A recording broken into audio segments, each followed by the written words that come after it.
Hello everyone, welcome back to my channel Shiksha guide. आज हम करेंगे एक्सरसाइज 3.1 से क्वेश्चन नंबर 2। क्वेश्चन नंबर 2 है हमारा, organise the following marks in a class assessment in a tabular form.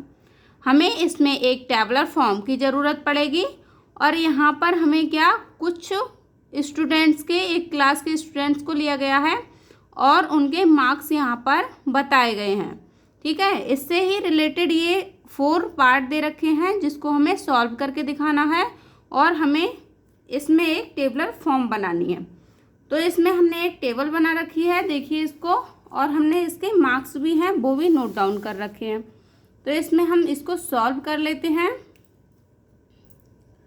जैसे कि यहाँ पर फर्स्ट बच्चे से पूछा गया है कि आपके मार्क्स कितने आए हैं, तो उसने बोला मेरे मार्क्स 4 आए हैं। ठीक है, 4 पे हमने सर्कल कर दिया और 4 के सामने यानी कि 1 बच्चे से पूछा गया तो यहाँ पर 1, यानी कि एक बच्चे का हमें पता चल गया कि हम उसके 4 मार्क्स आए हैं। सेकंड बच्चे से पूछा गया, उसने बोला मेरे 6 मार्क्स आए हैं। ठीक है, तो 6 के सामने हम 1 लाइन ड्रॉ कर देंगे। तो हमारा 6 इसमें किधर है देख लेते हैं। 6 हमारा ये रहा, यहाँ पर भी हम 1 लाइन ड्रॉ करेंगे। थर्ड बच्चे से पूछा गया है इसी तरह से, उसने भी बोला है मेरे 7 मार्क्स आए, तो 7 के सामने। अब ये हमें एक एक करके पता चल रहा है कि कितने बच्चे का कितने मार्क्स आए हैं। ठीक है, अब आगे बढ़ते हैं।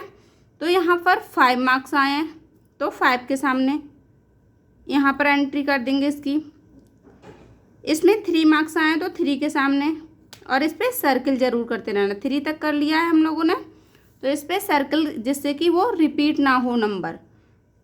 फिर नेक्स्ट वाले से पूछा है तो वो बोला है मेरे 5 मार्क्स आए हैं, तो 5 के सामने यानी कि 2 बच्चों के 5 मार्क्स आ गए, तो यहाँ पर एक लाइन ड्रॉ हम और कर देंगे और इस पे भी हम सर्कल बना देंगे।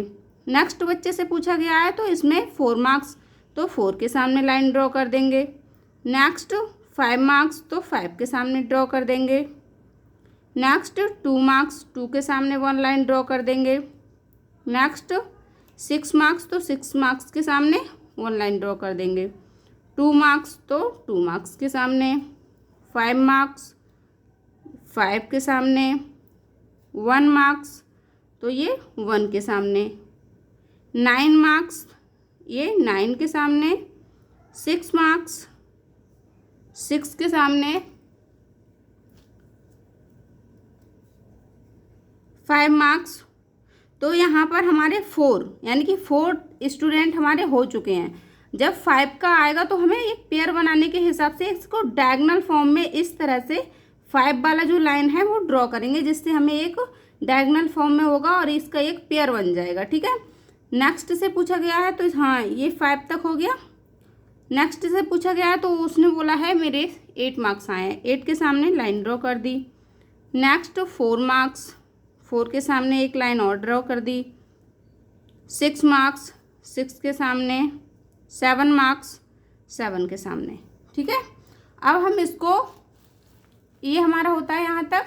अब हम इसको देख लेते हैं कि किसके कितने आए हैं, फ्रीक्वेंसी कितनी है। तो फ्रीक्वेंसी 1 की कितनी है, एक स्टूडेंट ही आया है 1 मार्क्स, एक स्टूडेंट लेकर आया है ना। 2 स्टूडेंट कितने मार्क्स लेकर आए हैं, 2 मार्क्स, तो इसकी फ्रीक्वेंसी हो जाएगी 2 और इसकी हो जाएगी 1, 3, 5। ये हमें पता करना है इससे कि कितने स्टूडेंट के 5 मार्क्स आए हैं, इससे हमें फ्रीक्वेंसी पता चल रही है। ठीक है, 4 मार्क्स, 4 बच्चों के आ गए। 2 मार्क्स, 2 बच्चों के आ गए।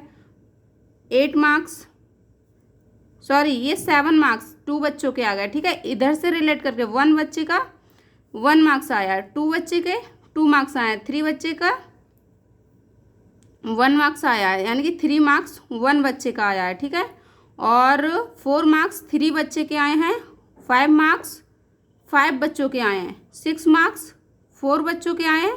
7 मार्क्स 2 बच्चों के आए हैं और 8 मार्क्स 1 बच्चे का आया है। ठीक है, 9 मार्क्स भी 1 स्टूडेंट का ही आया है। ये हमारी फ्रीक्वेंसी हो जाती है।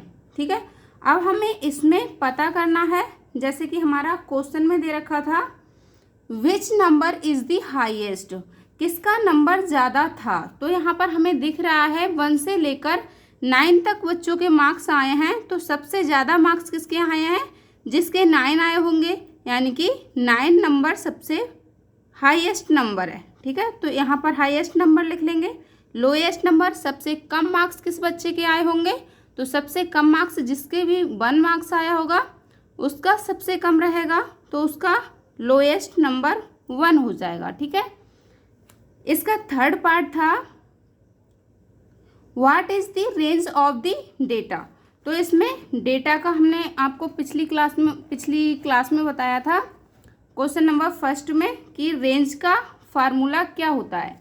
रेंज का फार्मूला होता है highest value minus lowest value.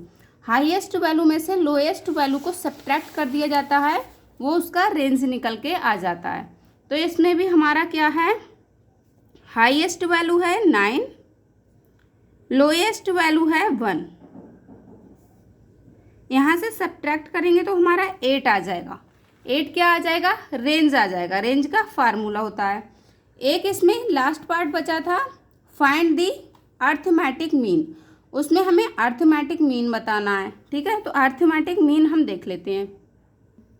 Arithmetic mean का मतलब होता है sum all observation, sum of all observations, जो कि हमने यहाँ पर जो जो नंबर आए हुए हैं उनका हमें सम करना है। ठीक है, और इसके अपॉन में total number of all observation, जो कि हमें टोटल नंबर, यानी कि यहाँ पर हमारा टोटल नंबर कितना है, तो काउंट करके हमें पता चल जाएगा टोटल नंबर कितना है। 1 2 3 4 5 6 7 8 9 10 11 12 13 14 15 16 17 18 19 20। ठीक है, यहाँ पर 20 हमारे टोटल नंबर हैं। तो हम इसको क्या करेंगे, जैसे कि हमें सम करना है तो सम हम फ्रीक्वेंसी के अकॉर्डिंग करेंगे, जिससे हमें बहुत ईजिली हो जाएगा। ठीक है, और मिस्टेक होने के चांस भी कम रहेंगे। तो हम यहाँ से इक्वल लगाते हैं क्योंकि बड़ा नंबर रहेगा। तो यहाँ पर सम करेंगे, जैसे कि 1 बच्चे के कितने मार्क्स आए हैं 1, तो यहाँ पर हमें 1 लिख लेना है।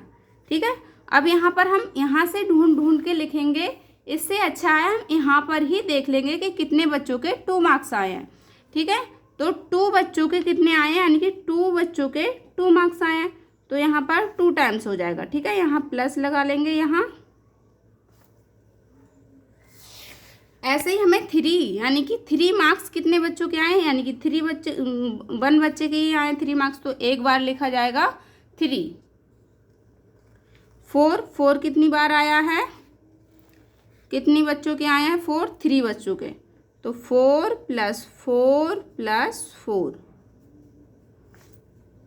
5 मार्क्स कितने बच्चों के आए हैं 5, 5 + 5 + 5 + 5, 5 टाइम्स, है ना। अब 6 मार्क्स कितने बच्चों के आए हैं 4 बच्चों के, तो 6 + 6 + 6 + 6। ठीक है, यहाँ से स्टार्ट कर लेते हैं, अभी ऊपर का ही ख़त्म नहीं हुआ है। ठीक है, 7 देख लेते हैं, तो प्लस लगा के आगे 7 + 7, 8 1 बच्चे का, तो 8, 9 भी 1 बच्चे का आया तो 9। ठीक है, अपॉन में इसके क्या लिखा जाएगा, जो कि हमने अभी काउंट किया था total number of all observation, जो कि कितना आया था काउंट करके 20। ठीक है, अब इसको हम ऊपर वाले को ऐड कर लेंगे।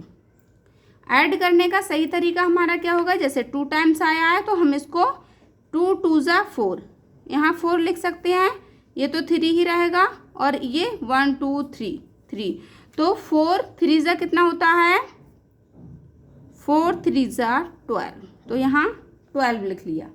ठीक है, नेक्स्ट देख लेते हैं सबका ऐसे ही। 5 5 ज़ा 5 टाइम्स आया है 5, तो 5 5 ज़ा 25। हम वैसे भी कर सकते हैं जैसे हम एडिशन करते हैं, लेकिन इस तरह से बहुत आसान हो जाएगा। 1 2 3 4 टाइम्स आया है 6, तो यहाँ पर 6 4 ज़ा होता है 24। ठीक, 7 + 7 14 हो जाएगा। और इसमें 8 तो 1 टाइम ही आया और 9 भी 1 टाइम आया है। अब इसको हम कर लेंगे ऐड, तो क्या कितना आ जाएगा यहाँ पर 1 + 4 + 12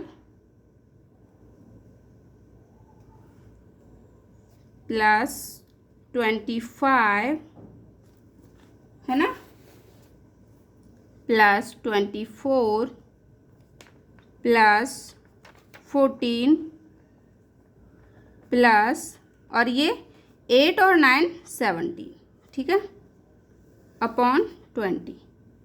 इसको हम सॉल्व कर लेंगे। सॉल्व करेंगे तो 1 4 कितना हो जाएगा 5, 5 + 12 कितना हो जाएगा,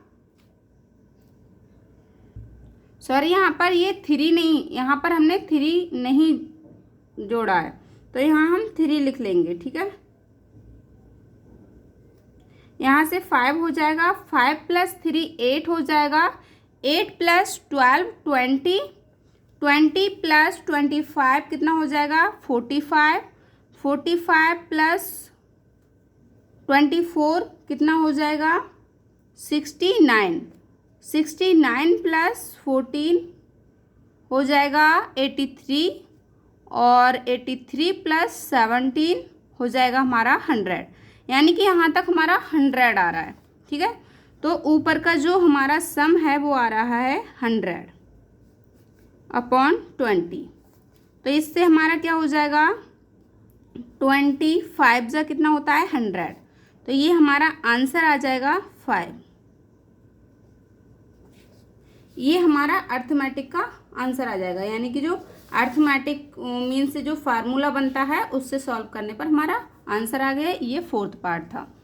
मिलते हैं नेक्स्ट वीडियो में क्वेश्चन नंबर 3 के साथ। तब तक के लिए bye bye and take care.